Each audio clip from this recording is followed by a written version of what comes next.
جو والد ہیں وہ بھی جو ہیں وہ عملی طور پر سیاست میں حصہ لیتے رہے ہیں، اور جسٹس شوکت عزیز صدیقی جو ہیں ان کے حوالے سے 2 اہم ترین معاملات میں آپ کے سامنے رکھنا چاہتا ہوں، اور پھر آپ اس کا جواب دیں گے کہ کیا اس قسم کے جو سیاسی جج ہیں وہ پاکستانی عدلیہ کا حصہ ہو سکتے ہیں، اور عدلیہ کا حصہ رہتے ہوئے کیا وہ کیسز کے ساتھ انصاف کر سکتے ہیں۔ جسٹس شوکت عزیز صدیقی نے 2002 کے انتخابات، جن کے اوپر بڑے سخت قسم کے سوالات جو ہیں وہ ملکی اور غیر ملکی آبزرور کی طرف سے بھی ہیں، جنرل مشرف نے جو پاکستان کے اندر 2002 کے انتخابات کرائے، جس کے اندر ایم ایم اے نے کافی نشستیں جو ہیں وہ حاصل کی تھیں، اور یہ بات سب اچھی طرح سے جانتے ہیں کہ ایم ایم اے کو ملا ملٹری الائنس کا نام دیا گیا تھا، کہ متحدہ مجلس عمل واضح طور پر سب یہ بات سمجھتے ہیں اور کہتے بھی ہیں کہ یہ جو ہے وہ اسٹیبلشمنٹ نے بنوائی تھی، اور اسٹیبلشمنٹ کے ذریعے ہی، دھاندلی کے ذریعے جو ان کو سیٹیں بھی جو ہیں وہ دلوائی گئیں۔ یہ ایک بات ہے، ایک ڈیبیٹ ہے لوگ کرتے ہیں، جس میں دونوں بڑی سیاسی جماعتیں، مسلم لیگ نواز اور پیپلز پارٹی جو جمہوریت کی دعوے دار ہیں، وہ یہ بات کرتی ہیں۔ اور حیران کن طور پر جسٹس شوکت عزیز صدیقی نے اس وقت، کیونکہ وہ جج نہیں تھے، تو 2002 کے انتخابات میں ایم ایم اے کے ٹکٹ پر جماعت اسلامی کے کوٹے سے NA54 راولپنڈی کا حلقہ تھا، اب خیر اس حلقے کا نمبر بدل گیا ہے، راولپنڈی کینٹونمنٹ بورڈ کا یہ حلقہ ہے۔ 2002 میں NA54 سے انہوں نے عملی طور پر سیاست میں حصہ لیتے ہوئے کتاب کے نشان پر 2002 کے انتخابات میں ایم ایم اے کے ٹکٹ پر حصہ لیا۔ بری طرح سے خیر انہوں نے شکست کھائی، لیکن یہ بیک گراؤنڈ آپ کو جو ہے وہ بتانا ضروری ہے کہ کس طرح سے گہرا تعلق ان کا سیاست میں رہا۔ ایک تو ہوتا ہے کہ اگر آپ کسی سیاسی جماعت کے قریب رہے ہوں یا اس کے ہمدرد رہے ہوں، پھر کسی حد تک آپ کارکن رہے ہوں، چلیں وہ بھی ہے، لیکن باقاعدہ طور پر الیکشن میں حصہ لیا، ٹکٹ جو ہے وہ کسی سیاسی جماعت کا، اور اس کے بعد پھر وہ جج بنے، یہ شاید پاکستان کے اندر اپنی نوعیت کی واحد مثال ہے۔ اگر آپ کے خیال میں کوئی اور مثال ہو تو مجھے ضرور بتائیے۔ ایسی مثالیں تو مل بھی سکتی ہیں کہ کوئی جج ریٹائر ہوا ہو اور اس نے سیاست میں حصہ لیا ہو، جیسے افتخار چودھری یا دیگر مثالیں۔ اچھا، افتخار چودھری کے بھی یہ انتہائی قریب رہے، ان کی موومنٹ کا حصہ رہے، اور خیر اس کے اوپر بھی بات کرتے ہیں۔ پھر 2013 کے الیکشن سے پہلے جب یہ اسلام آباد ہائی کورٹ کے جج تھے، تو الیکشن کمیشن میں ایک کیس آیا کہ متحدہ مجلس عمل جو ہے وہ کتاب کے نشان کو قرآن کہہ کر جو ہے وہ KPK کے اندر لوگوں سے ووٹ مانگتی ہے،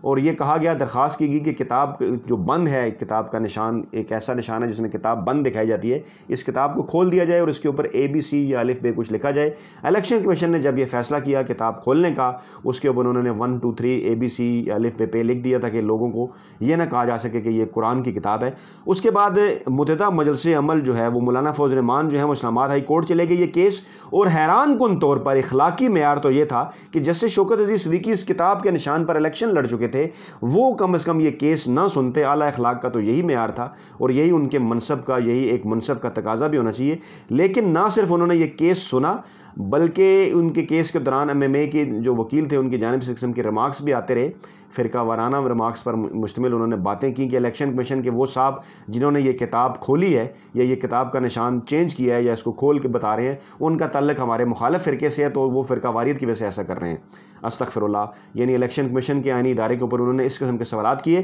جسٹس شوکت عزیز صدیقی صاحب نے نہ صرف ایم ایم اے کی یہ پلی مان لی، بلکہ انہوں نے ایم ایم اے کے حق میں فیصلہ کیا حیران کن طور پر،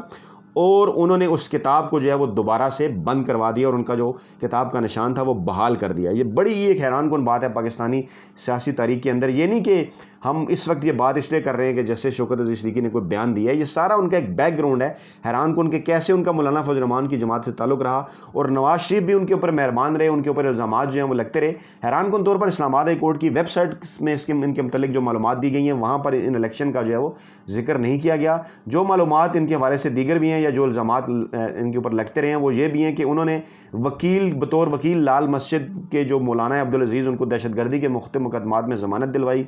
اچھا، پھر وہ افتخار چودھری کے دھرنے کے دور میں ان کا حصہ رہے، جو ہے وہ لاک ڈاؤن کا، دھرنوں کا، ان کی تحریک کا حصہ رہے۔ بعد میں پھر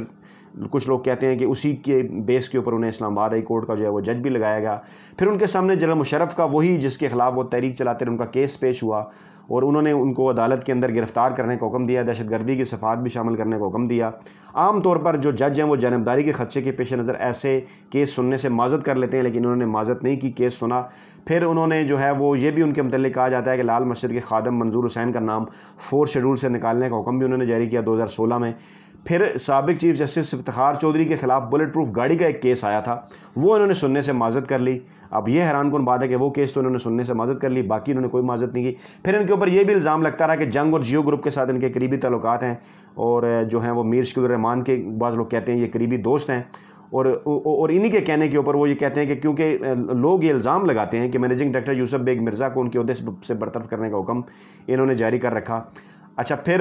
کیپٹل ڈیولپمنٹ اتھارٹی کے ایک ذمہ دار افسر نے ان کے خلاف سپریم جوڈیشل کونسل میں اختیارات کے ناجائز استعمال و کرپشن کا ایک ریفرنس دائر کیا تھا، جس میں یہ کہا گیا تھا کہ شوکت صدیقی کو نواز شریف کی خصوصی ہدایت پر اسلام آباد کے سب سے مہنگے سیکٹر F6 میں بنگلہ الاٹ کیا گیا۔ پسند نہ آیا تو دوسرا الاٹ کیا، پھر پسند نہ آیا تو تیسرا الاٹ کرایا۔ ڈیکوریشن پسند نہ آئی تو پھر CDA سے زبردستی مرمت کے نام پر 1 کروڑ 20 لاکھ روپے کے ٹینڈر منظور کرائے، اور پھر جو ہے وہ نیا بنگلہ باقاعدہ طور پر تعمیر بھی ہوا۔ بار کی جانب سے ان کے خلاف کی ریفرنس آئے، الزامات لگتے رہے کہ یہ سیاست میں ملوث ہوتے ہیں، انتخابات پر اثر انداز ہوتے ہیں۔ یہ ہے وہ جناب سارا بیک گراؤنڈ، اور اس کے بعد پھر اس قسم کے ان کے بیانات جو ہیں وہ سامنے آئے تھے۔ اب سوال یہ ہے کہ MMA کیونکہ پاکستانی اسٹیبلشمنٹ کے اوپر بنانے کا ایک الزام لگتا ہے، تو تعلقات تو پھر ان کے پرانے ہی تھے، ان سے صحیح پھر سوالات کیے جاتے رہے کہ جناب آپ اسٹیبلشمنٹ کے لوگوں سے کیوں ملتے رہے۔ پاکستان میں ایک یہ بڑا ٹرینڈ ہے کہ پہلے آپ اسٹیبلشمنٹ کے ساتھ مل کر ان سے جو ہے وہ فوائد اٹھائیں، پھر جب کسی پوزیشن کے اوپر پہنچ جائیں تو پھر ان کے خلاف ایک آپ نعرہ لگائیں، ان کے خلاف ہو جائیں اور پھر ہیرو بننے کی کوشش کریں۔ میرا خیال ہے کہ فائز عیسیٰ صاحب کا اور جسٹس شوکت عزیز صدیقی صاحب کا دونوں کا کیس ایسا ہے کہ اس سے پہلے وہ جیسا کہ فائز عیسیٰ صاحب جو ہیں وہ میمو کمیشن کے کیس کے دوران اسٹیبلشمنٹ کی مرضی کا ایک فیصلہ انہوں نے دیا تھا، ان کے اوپر الزامات لگتے رہے۔ شوکت عزیز صدیقی صاحب بھی اسٹیبلشمنٹ کی مرضی سے جو ہے وہ پہلے چلتے رہے، اور ایک مخصوص سٹیج کے اوپر جب ان کو شہرت حاصل ہوگی، اپنا ان کا کام ہو گیا ایک عہدے پر پہنچ کے، تو اس کے بعد پھر انہوں نے ایک نعرہ لگایا اور اسٹیبلشمنٹ کے خلاف ہونے کی کوشش کی۔ اور باقاعدہ طور پر دونوں یہ جو جج حضرات ہیں یہ عمران خان کے خلاف ایسے اس قسم کے ریمارکس دیتے ہیں کہ جیسے شاید اپوزیشن لیڈر یا سیاستدان بھی نہیں دیتے۔ تو ناظرین، یہ ہیں وہ تمام تر تفصیلات اس کیس کے تناظر میں آپ کے سامنے رکھنا ضروری تھا۔ اپنا بہت خیال رکھیے گا، دعاؤں میں یاد رکھیے گا۔ نئی ویڈیو کے ساتھ جلد آپ کی خدمت میں حاضر ہوتے ہیں۔ اللہ حافظ۔